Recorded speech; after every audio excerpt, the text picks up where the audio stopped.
මට වැල්ලේ තරුණයෝ කියනවා හාමුදුරුවනේ මේ අද කිව්වේ හාමුදුරුවනේ දැන් අපි පාර්සල් පාස් කරන්න යනවා. කොල්ලෝ කියන්නේ වැල්ලේ බණක් තියෙන හැට අනිත මාතර. ඒක විශාල කවුද සංවිධානය කරන්නේ? මං කිව්වා මං ඔරුවක් උඩ ඉඳගෙන හරි බණ කියනවා ලෑස්ති කරන්න.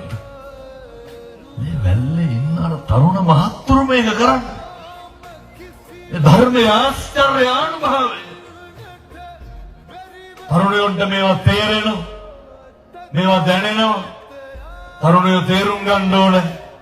අවුරුදු 25ක් ගෙනවන සමහර කොල්ලෝ ඉන්නවා අතේ දාන්න බ්‍රේස්ලට් එකක් නෑ. අවුරුදු 25ක් යනකොට ගෙදර টয়ලට් එකේ දොරට ගහලා තියෙන රීප්ප පටි දෙකකුයි තහඩුවකුයි. කොල්ලට අවුරුදු 25. බිබු සිගරට් ගොඩනල්ලා එක්කව කරුවා. මේ ඔය තැන් වල හැන්දෑවේ කාර්යක ගන්න බිබි ඕනවත් අඬ ඕනේ.